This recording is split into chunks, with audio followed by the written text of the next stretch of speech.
Bismillahirrahmanirrahim.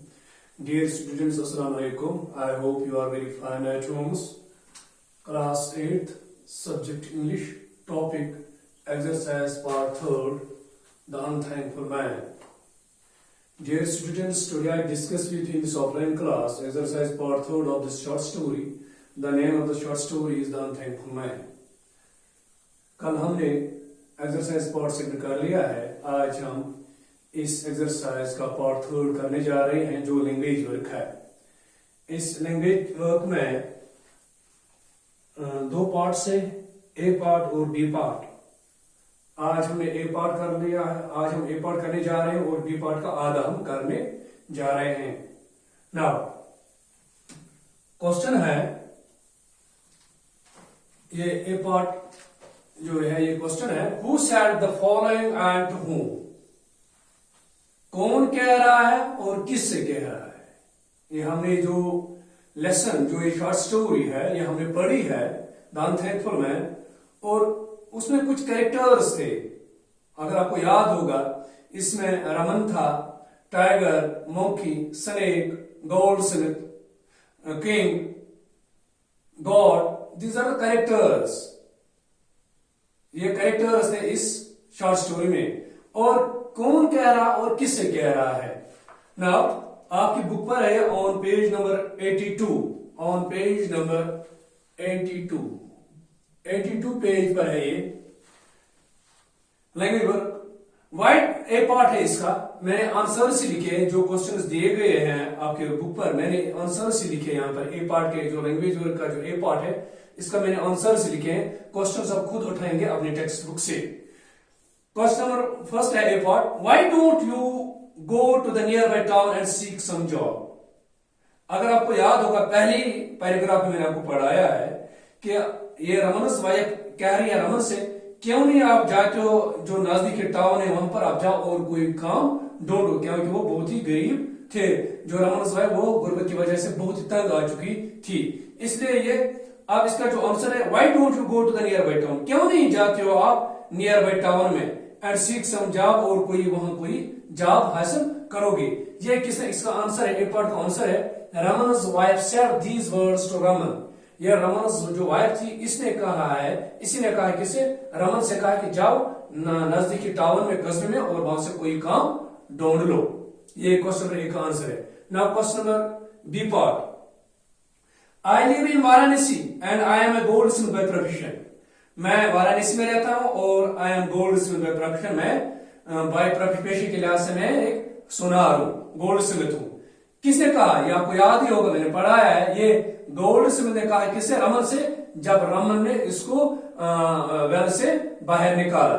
तो B part का answer है, the goldsmith said these words to Raman. ये गोल्डस्मिथ ने कहा किसे, रमन से, जब रमन ने उसको कमरे से बाहर निकाला। क्लियर, ये बी पार्ट का आंसर है। Now C part, once I saved a princess life and in return he gave me this necklace। कौन कह रहा है, ये कह रहा है, अगर आपको याद होगा, ये टाइगर ने कहा, जब ये रमन टाइगर के पास गया, फिर टाइगर ने कहा कि मैंने इस मुल्क का जो प्रिंस था उसकी जिंदगी मैंने बचाई, फिर उसने मुझे इनाम दिया, क्या, ये नेकलेस, मैंने ये नेकलेस दे दी। गो ये रमन ने, टाइगर ने कहा किससे, रमन से। नाउ क्वेश्चन नंबर सी का आंसर है, the tiger said these words to Raman. Clear, ये टाइगर ने कहा किससे, रमन से।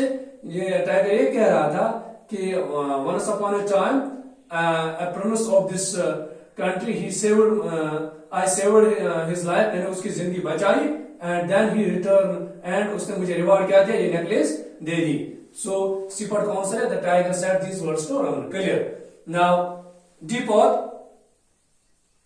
How did you land up in the prison. आप कैसे पहुंचे इस जेल में। ये किसने कहा, क्या है ये, कौन सा डी पार्ट है, how did you land up in the prison. आप कैसे पहुंचे, आप कैसे पहुंचे इस जेल में। How did you land up in the prison, ये बादशाह ने कहा। ये the king said these words, the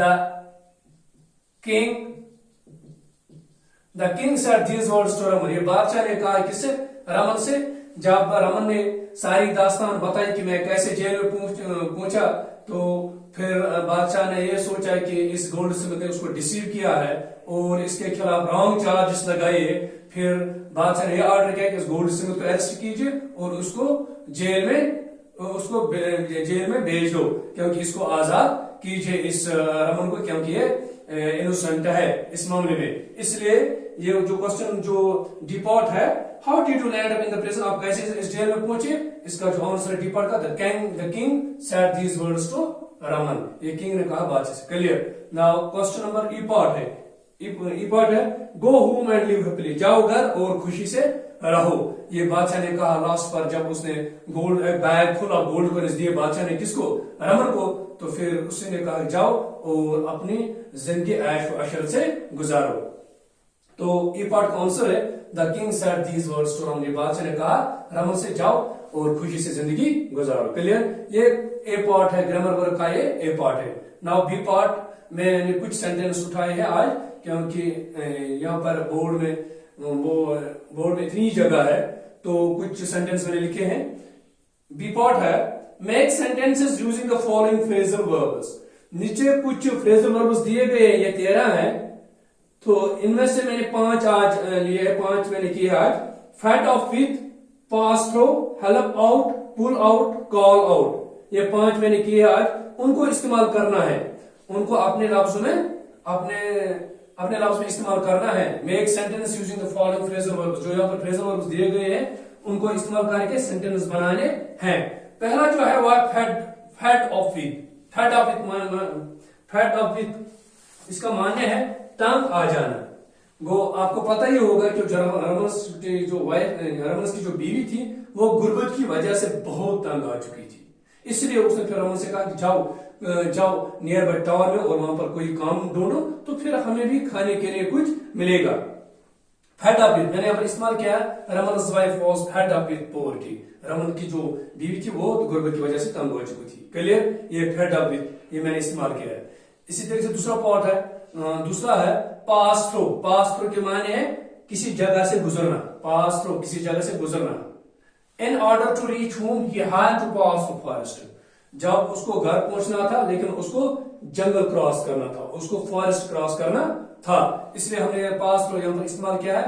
in order to reach home he had to pass through forest, यहाँ पर हमने पास थ्रू इस्तेमाल किया है। इसी तरह से इससे पहले में भी हमने फेड ऑफ विथ ये भी इस्तेमाल किया है। नाउ थर्ड वन है हेल्प आउट। हेल्प आउट किसी की मुश्किल में मदद करना, हेल्प आउट को कैसे मदद करो, कैसे मुश्किल की मामला तस पर मदद करो, तो help out. The tiger request Raman to help him out of the well. इसी तरह हमने लेसन पढ़ा है, इस शॉर्ट स्टोरी में हमने पढ़ा है टाइगर ने रिक्वेस्ट की इल्तिजा की किसको, रमन को। टाइगर ने रमन को रिक्वेस्ट की कि मुझे मदद कीजिए और मुझे इस कमरे से बाहर निकालिए। इसी तरह यहाँ पर हमने इस्तेमाल किया help out. The tiger request Raman, उसने रमन से रिक्वेस्ट की to help him out of the well, मुझे कमरे से बाहर निकालिए। और यहाँ पर हमने इस्तेमाल किया है help out. Now pull out, fourth one है पुल आउट। पुल आउट माने खींच कर बाहर निकालना, पुल आउट के खींचना, पुल आउट के माने है खींचना। Raman pulled out the tiger out of the well, Raman ने खींचकर टाइगर को कमरे से बाहर निकाला। इसी तरह हमने इस्तेमाल किया pulled out. Raman pulled out the tiger out of the well, Raman ने टाइगर को खींचकर टाइगर को कमरे से बाहर निकाला। क्लियर। ये पुल्ड आउट है। Now call out. Ishfaq called out Ubaid at his home.